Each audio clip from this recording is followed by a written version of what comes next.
জগন্নাথ বিশ্ববিদ্যালয়ের শিক্ষার্থী ও ছাত্রদল নেতা জোবায়েদ হোসেন খুনের ঘটনায় উঠে এসেছে চাঞ্চল্যকর তথ্য। পুলিশের প্রাথমিক জিজ্ঞাসাবাদে অভিযুক্ত ছাত্রী বারজিস শবনম বর্ষা জানিয়েছেন, বর্ষা ও তার প্রেমিক মাহির রহমানের প্রেমের জেরে খুন হয়েছেন জবি শিক্ষার্থী ও ছাত্রদল নেতা জোবায়েদ হোসেন।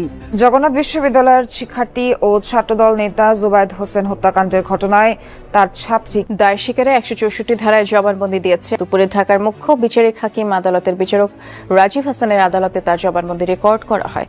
টিউশনিতে গিয়ে হত্যার শিকার হয়েছেন জগন্নাথ বিশ্ববিদ্যালয়ের শিক্ষার্থী ও বিশ্ববিদ্যালয়ের শাখা ছাত্রদলের আহ্বায়ক কমিটির সদস্য জুবায়েদ। রবিবার সন্ধ্যায় রাজধানীর পুরান ঢাকার আরমানিটোলায় ছাত্রীর বাসার ওই ভবনেই তাকে হত্যা করে। এই ঘটনায় জিজ্ঞাসাবাদের জন্য জুবায়েদের ছাত্রীকে আটক করেছে পুলিশ। এই হত্যাকাণ্ডের সাথে এই পরিবার জড়িত আছে এবং ওই ছাত্রী এই হত্যাকাণ্ডের সাথে জড়িত এবং ওই ছাত্রীর বয়ফ্রেন্ডও এই হত্যাকাণ্ডের সাথে জড়িত। আমরা সিসিটিভির একাধিক ভিডিও শনাক্ত করেছি। সেটা 3 তলা 4 তলা কেউ এই বিল্ডিং এ বলতে পারে না যে একটা লোক এখানে মারা গেছে।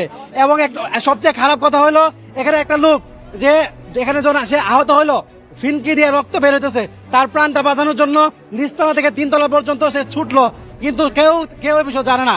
আরো বিষয় হলো দোতলার ভিতরে আমরা যখন ফ্ল্যাটে ঢুকলাম, দোতলার ফ্ল্যাটের ভিতরে অর্থাৎ রুমের ভিতরে আমরা দেখলাম রক্ত পড়ে আছে।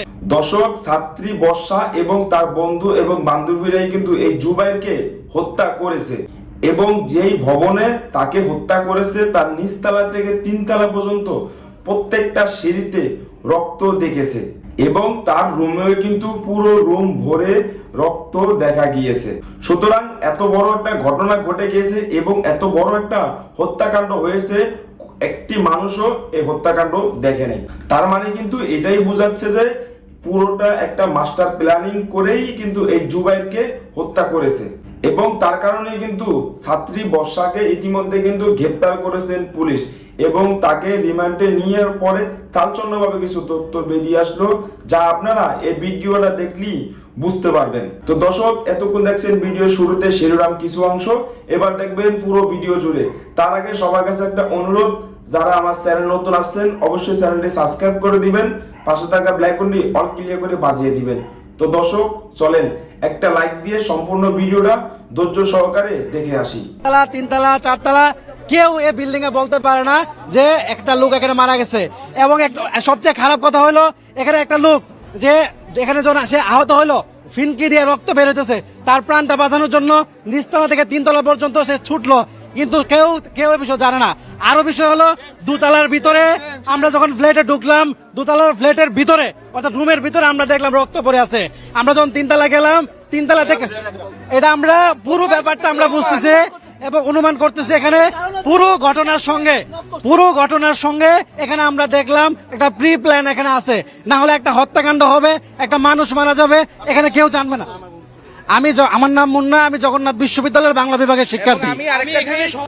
হ্যাঁ, আমরা প্রাথমিকভাবে জেনেছি যে এই হত্যাকাণ্ডের সাথে এই পরিবার জড়িত আছে এবং ওই ছাত্রী এই হত্যাকাণ্ডের সাথে জড়িত এবং ওই ছাত্রীর বয়ফ্রেন্ডও এই হত্যাকাণ্ডের সাথে জড়িত।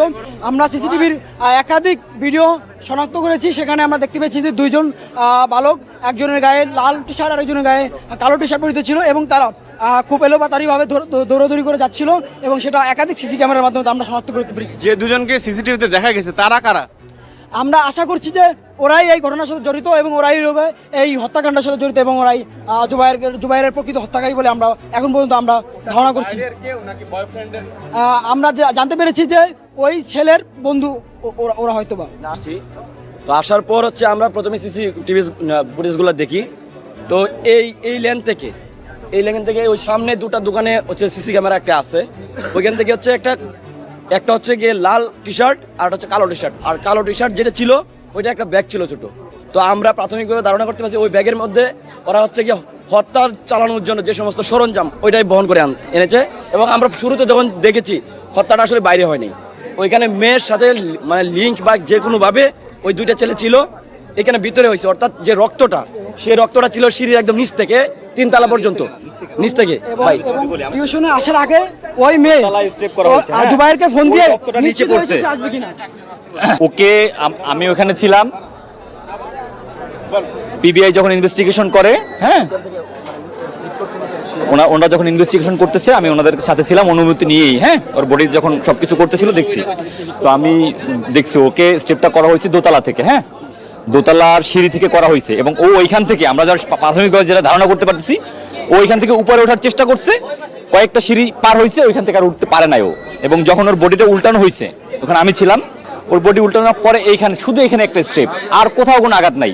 এবং যেই ভেইনটা দিয়ে আমাদের মস্তিষ্কে ব্লাডটা যায় ওই ভেইনটার উপরে আঘাতটা করা হয়েছে। তার মানে যে আঘাতটা করছে এবং খুনি সে প্রফেশনাল কিলার এবং উনি একদম প্রশিক্ষিত একজন কিলার। উনি যেই একটাই স্টেপ করছে সেই স্টেপটাই এই ভেইনটা পচে করছে, হ্যাঁ। এবং মানে ওর নিচতলা পর্যন্ত যে ব্লাডটা দেখা যাচ্ছে, এই ব্লাডটা ও যেখানে পড়ে আছে ওইখান থেকে সিঁড়ি থেকে নিচে পড়ছে ওই ব্লাডটা দেখা যাচ্ছে, কিন্তু মূলত স্টেপ করা হয়েছে দোতলায়। এবং দোতলার ওই যে দরজা, যে মিডলে যে দরজাটা আছে ওই দরজার এক পাশে রক্ত লাগা আছে এবং এই পাশে যে দরজা ওইখানে ওদের একটা দস্তাদস্তি হয়েছে, ওর হাতে রক্ত লাগছে, এখানে দরজা ও হয়তো হাত দিয়ে চাপে ধরছে এবং ও ওঠার জন্য যে চেষ্টাগুলো করছে প্রত্যেকটা দরজায় হাতের ছাপ লেগে আছে এবং সিঁড়িগুলাতে এবং ওই যে ধরনী যেটা ওটাতেও হাত দিছে, হাতে রক্ত লাগা আছে। ছাত্রী বাসা যে কয়তলাই হোক, যারা ওরা স্টেপটা করছে বা যারা এখানে হত্যার উদ্দেশ্যে ছিল আগে অপেক্ষামান খুব সম্ভবত এখানে ছিল, ও দোতলায় উঠছে, তারপর ওকে ওখানে অ্যাটাক করা হয়েছে, হ্যাঁ।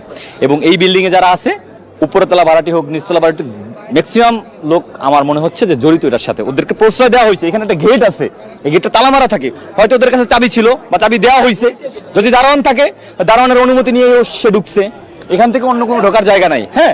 তো সুতরাং ও কারো যারা হত্যা করছে তারা কারো না কারো প্রশ্রয় এখানে ঢুকেছে এবং দোতলা হোক তিনতলা হোক এরা কারো মানে জড়িত যে। এবং সুতরাং আমরা এই বিল্ডিং এ এখন পর্যন্ত যারা অবস্থান করতেছে তাদেরকে অ্যারেস্ট করা ছাড়া জগন্নাথের একটা শিক্ষার্থী এখান থেকে যাবে না।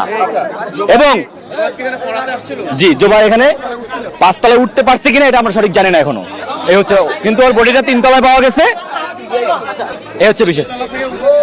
দোতলা থেকে উঠার চেষ্টা করছে, এক সিঁড়ি পার হয়ে 3 তলায় উঠবে তখন ও পড়ে গেছে। পড়ে যাওয়ার অবস্থাটা এরকম যে ও উপরে উঠতেছে আর সামনে আগাতে পারে নাই, ওর একটা হাত উপরে ছিল এরকম, একটা হাত নিচে, আর পা একটা মানে 2 পা দিয়ে ওর পায়ের আঙ্গুলগুলো বাজ হয়ে আছে। লাস্ট পর্যন্ত যখন বডিটা বের করছে তখন এরকম বাজ হয়ে আছে, সর্বোচ্চ চেষ্টা করছে উপরে ওঠার জন্য। না, আমরা এখানে এসেছি আমাদের জগন্নাথ বিশ্ববিদ্যালয়ের প্রতিটা শিক্ষার্থীর একটাই চাওয়া, এই ঘটনার সাথে যারাই প্রকৃত পক্ষে জড়িত তাদের একটা দৃষ্টান্তমূলক শাস্তি হোক, এটা আমরা চাই। এবং আমরা আজকে এখানে এসেছি, আমাদের যে পরবর্তী কর্মসূচি সেটা হলো যে যদি এই ঘটনার সাথে যারা জড়িত তাদেরকে 24 ঘন্টার মধ্যে গ্রেপ্তার করা না হয় তাহলে আমরা এই জায়গা থেকে কোনোভাবেই সরব না।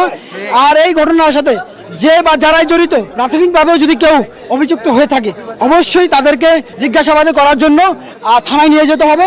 থানায় জিজ্ঞাসাবাদ করার মাধ্যমে যদি তারা অভিযুক্ত হয় অবশ্যই তাদেরকে বিচারের আওতায় আনতে হবে। যদি তারা অভিযুক্ত না হয় তাহলে প্রশাসন তাদেরকে হয়তো আবার তাদের মতো করে এখানে ফেরত দেবে। কিন্তু আমরা চাই এই ঘটনার সাথে আজকে যারাই জড়িত, এই পুরো ভবনের মধ্যে যারা এই ঘটনার সাথে জড়িত এবং যারা এই বিষয়টা জানে অবগত তাদের প্রত্যেককে জিজ্ঞাসাবাদ করা হোক এবং প্রকৃত যে আসামি যে খুনি তাকে শনাক্ত করে বিচারের আওতায় আনা হোক। আমরা ইতিমধ্যেই দেখেছি যে ঢাকা বিশ্ববিদ্যালয়ের সাম্য হত্যারও এরকম একটা ঘটনা ঘটেছে, কিন্তু সেই ঘটনা সারা দেশব্যাপী আলোড়ন তৈরি হওয়ার পরও প্রকৃত আসামিরা কিন্তু এখনো সুষ্ঠু বিচারের আওতায় আনা সম্ভব হয় না সবাইকে। এজন্য আমরা চাই যে কোনোভাবেই যাতে আজকের ঘটনার সাথে যারা জড়িত তারা যাতে কোনোভাবেই যাতে পার না পেয়ে যায়। একটা সুষ্ঠু এবং একটা দৃষ্টান্তমূলক বিচার আমরা দাবি করি। যতক্ষণ পর্যন্ত সেটা না হবে ততক্ষণ পর্যন্ত জগন্নাথ বিশ্ববিদ্যালয় 18,000 শিক্ষার্থী কেউ এই জায়গা ছেড়ে যাবে না। আমরা আমাদের দাবি আদায় হওয়ার পর্যন্ত এখানে থাকবো। আমরা প্রশাসনের আজকে এখানে চরম লেভেলের অনীহা দেখতে পেয়েছি, তাদের মধ্যে কর্তব্যহীনতা দেখতে পেয়েছি। প্রশাসন এসে আমরা জগন্নাথ বিশ্ববিদ্যালয়ের শিক্ষার্থীরা এখানে এসে বারবার তাদেরকে বলা সত্ত্বেও আমরা দেখতে পাই নাই যে এই প্রশাসন স্বপ্রণোদিত হয়ে তারা কোনো কাজ করেছে। তাদেরকে তারা তাদের পেশাদারিত্বের জায়গা থেকে তারা কাজ করে নাই। এতক্ষণ পর্যন্ত হয়ে যাওয়া সত্ত্বেও তারা এখন পর্যন্ত এই ঘটনার সাথে কারা জড়িত সেটা এখন পর্যন্ত বের করতে পারে না। শুধুমাত্র কয়েকটা সিসিটিভির ফুটেজ, সেটাও আমরা জগন্নাথ বিশ্ববিদ্যালয়ের শিক্ষার্থীরা বিভিন্ন জায়গা থেকে সংগ্রহ করছি, প্রশাসন সেটা সংগ্রহ করতে পারে না। যে আজকের যে তাদের ভূমিকা সেটা থেকে আসলে হতাশ হয়েছি, মর্মাহত হয়েছি। জগন্নাথ বিশ্ববিদ্যালয়ের শিক্ষার্থী ও ছাত্রদল নেতা জোবায়েদ হোসেন খুনের ঘটনায় উঠে এসেছে চাঞ্চল্যকর তথ্য। পুলিশের প্রাথমিক জিজ্ঞাসাবাদে অভিযুক্ত ছাত্রী বারজিস শবনম বর্ষা জানিয়েছেন, বর্ষা ও তার প্রেমিক মাহির রহমানের প্রেমের জেরে খুন হয়েছেন জবি শিক্ষার্থী ও ছাত্রদল নেতা জোবায়েদ হোসেন। তবে জোবায়েদের এই খুনের বিষয়ে ছাত্রী বর্ষা কিছুই জানতেন না বলে পুলিশকে জানিয়েছেন তিনি। সোমবার সকালে বংশাল থানার ভারপ্রাপ্ত